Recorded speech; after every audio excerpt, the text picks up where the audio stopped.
이 영상을 시청하시는 모든 분들께 예수 그리스도의 은혜와 하나님의 사랑과 성령님의 교통하심이 함께하기를 기원합니다. 먼저 하나님의 말씀 한 곳 보겠습니다. 신약성경 에베소 2장 8절 너희는 그 은혜에 의하여 믿음으로 말미암아 구원을 받았으니 이것은 너희에게서 난 것이 아니요 하나님의 선물이라. 아멘. 예수님을 믿는 신앙은 누구에게나 필요합니다. 그리고 이 믿음은 주님께서 인정하시는 믿음이어야 합니다. 기독교 신앙의 진실에 대하여 바로 알아야 좋으리라 생각해서 기독교 신앙을 몇 차례 전하려고 합니다.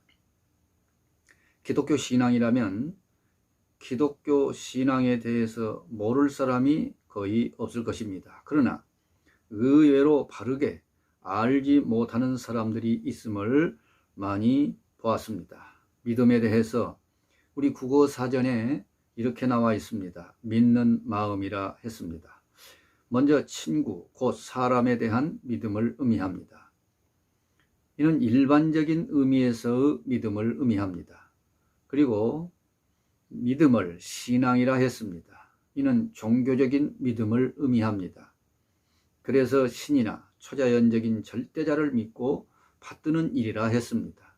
기독교 신앙은 두 번째 해당한다고 할 수 있는데 기독교 신앙을 설명했다고 보기에는 많이 부족합니다. 오늘은 그 첫 번째 기독교 신앙이 어떻게 우리에게 왔는지에 대해서 말씀하려고 합니다. 그리고 모든 사람이 이 믿음을 가지고 구원에 이르게 되기를 원하는 마음으로 이 말씀을 전하는 것입니다. 먼저 앞에서 읽었던 바울 사도를 통해서 주신 계시의 말씀 내용을 분해해 보겠습니다. 너희는 이라고 시작했습니다. 이는 예수님을 믿는 모든 자를 말합니다. 이 세상에 이미 왔다 간 사람, 그리고 현재 머물고 있는 사람, 앞으로 주님 오실 때까지 이 세상에 있을 모든 자들을 의미합니다. 성경의 너희라는 말씀 속에는 항상 내가 들어있음을 기억해야 합니다. 다음은 그 은혜에 의하여 믿음으로 말미암아 라고 말씀을 했습니다. 우리가 소유하고 있는 믿음은 하나님께서 주시는 특별하신 은혜에 의한 믿음입니다. 특별한 은혜란 영적이며 하나님께서 인간에게 주시는 최고의 선물을 의미합니다. 이는 독생자 예수 그리스도의 십자가의 희생을 통해서 주시는 것입니다. 그러므로 이 은혜로 말미암는 믿음은 하나님께로부터 와진 것입니다.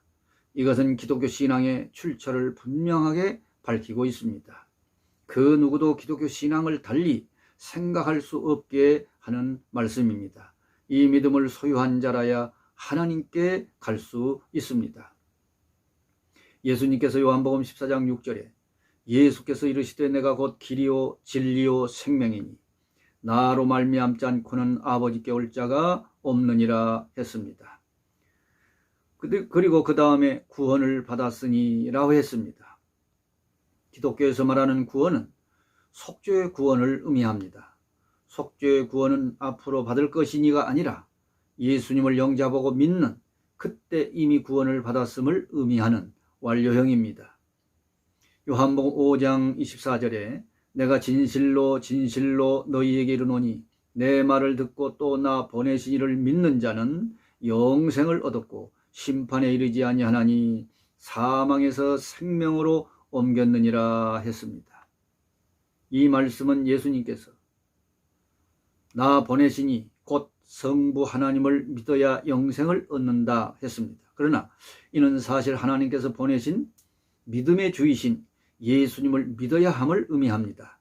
영생의 주가 되시는 예수 그리스도께서 죄와 사망에서 다시 살리심을 의미합니다.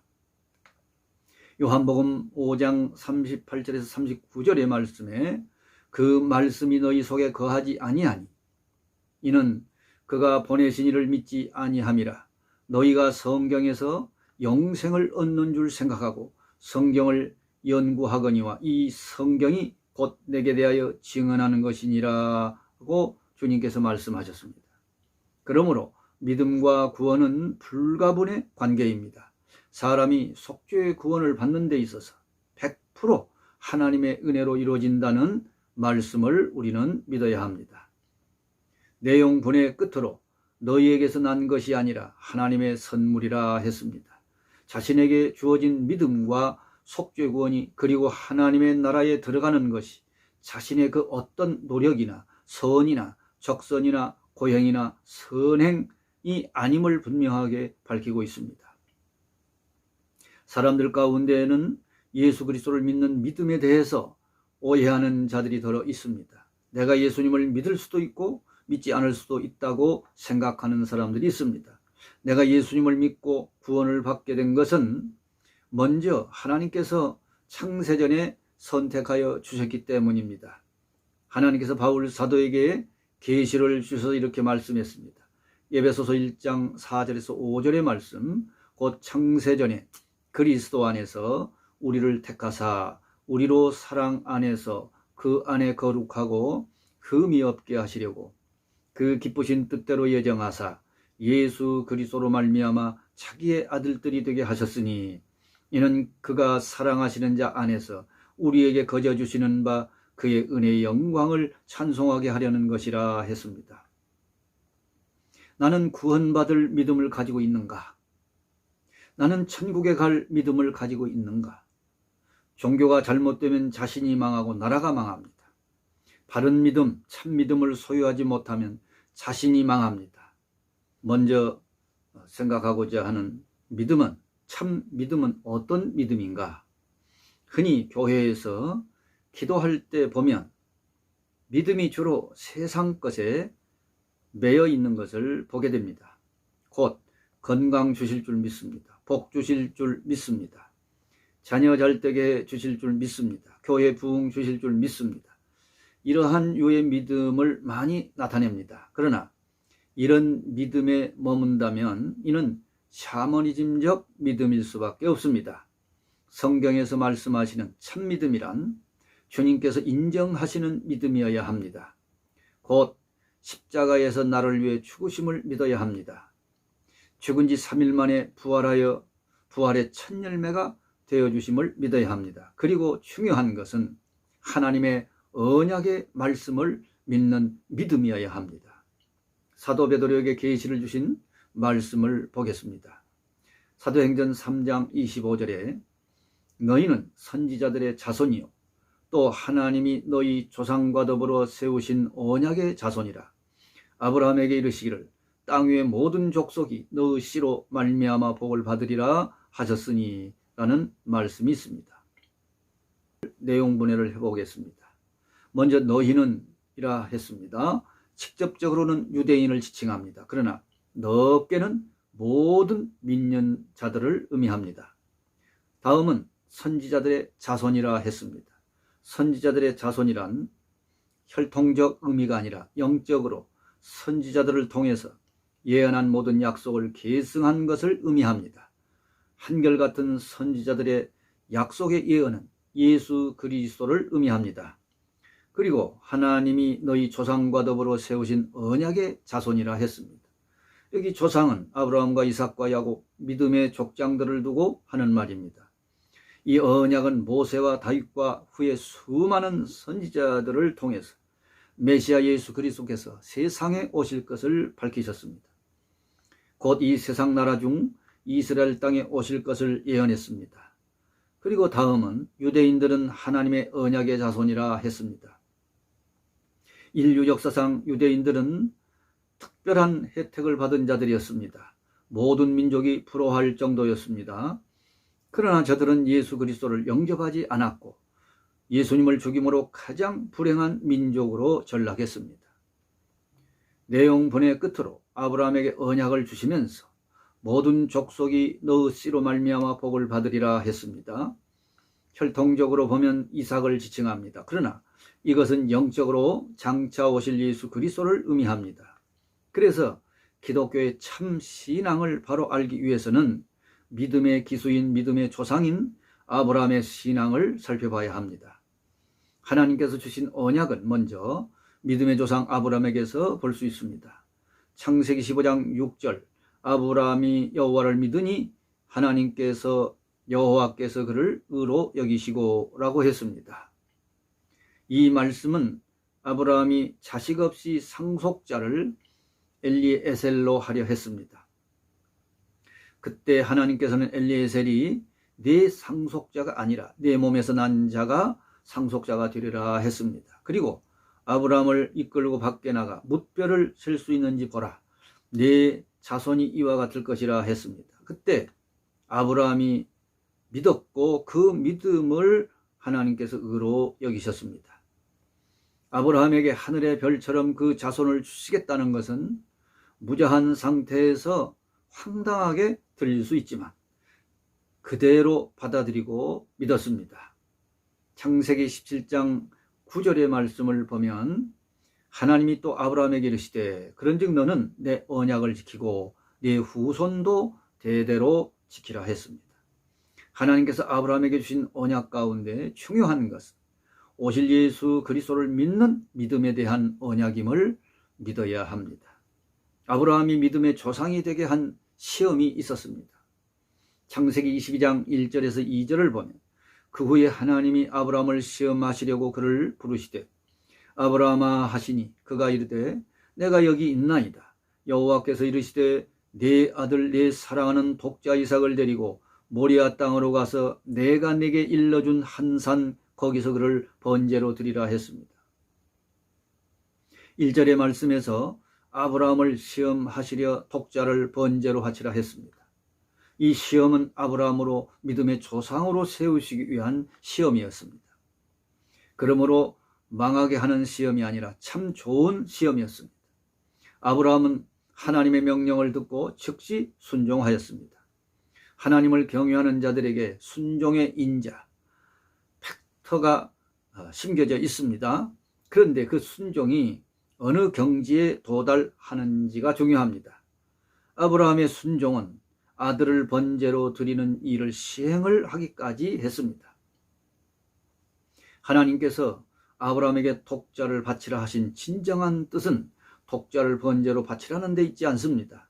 아브라함이 순종하는가를 보시는 것입니다. 아브라함은 사흘이 지나도록 그 순종이 변치 않았고 독자 이삭을 모리아산으로 데리고 가서 그를 묶고 칼을 들어 아들을 죽이려 했습니다. 그때 하나님께서 천사를 통해서 이렇게 말씀했습니다. 창세기 22장 10절에 사자가 이르되 그 아이에게 내 손을 대지 말라. 그에게 아무 일도 하지 말라. 네가 내 아들 내 독자까지 내게 아끼지 아니하였으니 내가 이제야 네가 하나님을 경외하는 줄을 아노라 했습니다. 이때 아브라함의 믿음을 히브리 기자는 이렇게 계시를 받아서 기록했습니다. 히브리 11장 19절에 그가 하나님이 능히 이삭을 죽은 자 가운데서 다시 살리실 줄로 생각한지라. 비유컨대 그를 죽은 자 가운데서 도로 받은 것이라 했습니다. 사도 바울을 통해서 주신 로마서 계시의 말씀을 보면 로마서 4장 13절에 아브라함이나 그 후손에게 세상의 상속자가 되리라 하신 언약은 율법으로 말미암은 것이 아니요 오직 믿음의 의로 말미암은 것이라고 했습니다. 로마서 4장 16절에 그러므로 상속자가 되는 그것이 은혜에 속하기 위하여 믿음으로 되나니 이는 그 약속을 그 모든 후손에게 굳게 하려 하심이라. 율법에 속한 자에게 뿐만 아니라 아브라함의 믿음에 속한 자에게도 그러하니 아브라함은 우리 모든 사람의 조상이라 했습니다.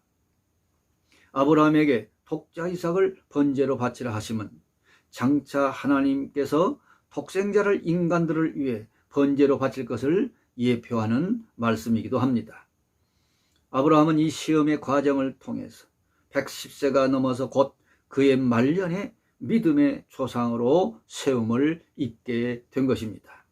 그 다음에 둘째, 믿음은 언제까지 지켜야 하는가?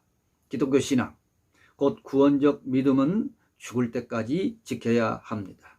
성경의 두 곳에 있는 말씀을 확인해 보겠습니다. 마태복음 24장 13절에 그러나 끝까지 견디는 자는 구원을 얻으리라 주님께서 말씀했습니다. 이는 예수 그리스도께서 세상에 계실 때 주신 말씀입니다. 세상에는 온갖 전쟁과 기근과 환난, 그리고 그런 속에서 사람들이 실족하게 되고 변심을 하게 되고 온갖 불법이 성행하게 되고 거짓 선지자들까지 사람들을 미혹을 하여 혼란을 부처질하고 사람들의 사랑도 식어지는 그때에 끝까지 견디는 믿음을 유지해야 구원을 얻으리라 했습니다. 부활의 주님께서 사도 요한에게 주신 계시의 말씀입니다. 계시록 2장 10절, 너희는 장차 받을 고난을 두려워하지 말라. 볼지어다 마귀가 장차 너희 가운데서 몇 사람을 옥에 던져 시험을 받게 하리니 너희가 10일 동안 환난을 받으리라. 네가 죽도록 충성하라. 그리하면 내가 생명의 관을 네게 주리라 했습니다. 네가 죽도록 충성하라는 말씀은 죽을 때까지 믿음을 지키라는 것을 의미합니다. 성도들은 순교를 당하여 죽든 나이가 들어 병들어 죽든 죽을 때까지 믿음을 지키는 일에 충성을 다해야 합니다. 죽을 때까지 신앙을 지킨다는 것은 결코 쉬운 일이 아닙니다. 순교로 죽든 나이가 들어서 죽을 때 그래도 생각할 시간과 주님과 교통할 시간이 있습니다.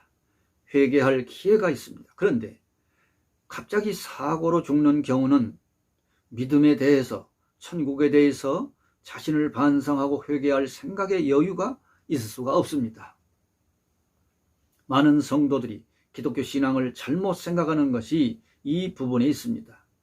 자신이 갑자기 세상을 떠나는 일에 믿음을 죽을 때까지 지키지 못하는 경우가 있습니다. 곧 치매라는 병 때문입니다. 치매는 기억력 상실, 인지능력 상실을 가져옵니다. 수십 년 동안 예수님을 믿었던 자들, 그런 사람들 가운데, 교회에서 중직을 맡은 자들 가운데 치매로 모든 것을 상실하는 자들을 보았습니다. 이들 중에는 예수님이 누구신지 기억을 전혀 못하는 자들이 있습니다. 천국이 있는지 없는지 생각을 못하는 자들이 있습니다. 그러면 이들은 어떻게 될까요? 천국에 들어갈 수 있을까요? 아니면 천국에 갈 수 없을까요? 단언하기 어려운 일입니다. 다만 기억력이 상실되기 전까지 예수님을 진정 믿고 그 첫 믿음을 지켰다면 과연 그 믿음이 헛되고 무시될 수 있는가?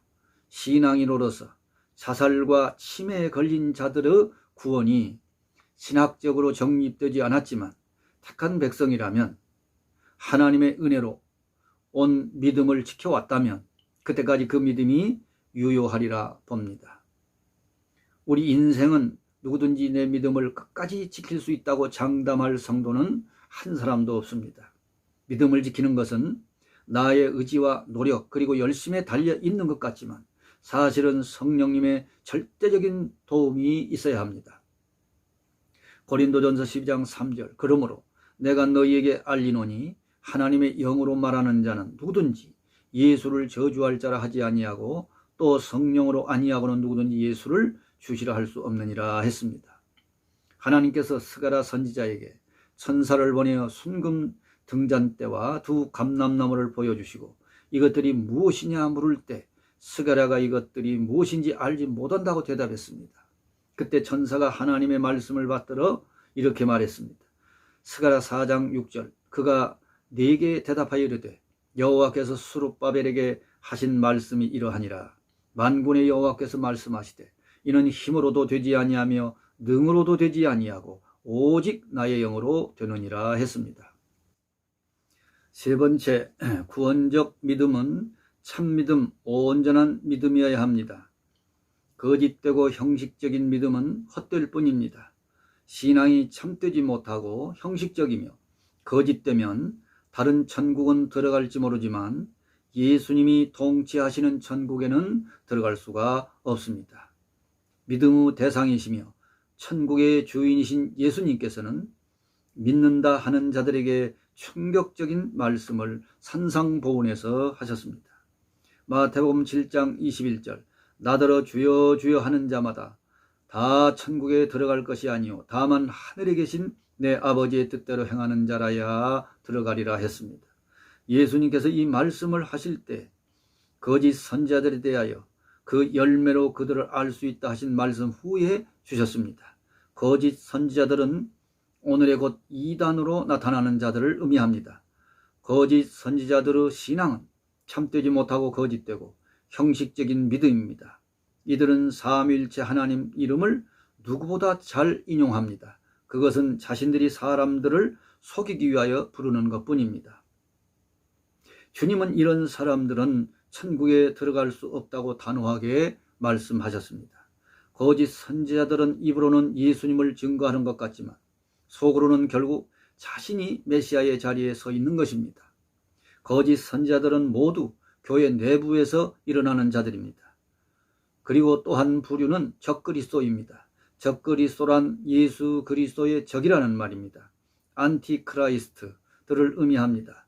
이 교도들이 예수 그리스도를 부인하고 배반하는 것을 두고 하는 말씀이기도 하지만 이도 역시 교회 내부에서 일어납니다. 교회 안에서 교회를 파괴하고 무너뜨리는 일을 일으킵니다. 결론적으로 말씀을 드립니다. 참된 기독교 신앙은 성경과 기독교 역사에서 보여준 믿음의 사람들이 그런 와중에서도 자신들의 믿음을 순교를 각오하고 지켜나갔던 그런 믿음이어야 합니다. 참된 기독교 신앙은 어떤 환경에서도 예수 그리스도께서 나를 위해 죽으시고 부활하신 것을 믿는 믿음과 하나님의 언약하신 것을 믿는 믿음이어야 합니다. 이런 구원적 믿음이 시청하는 여러분 모두에게 있기를 축복합니다. 아멘.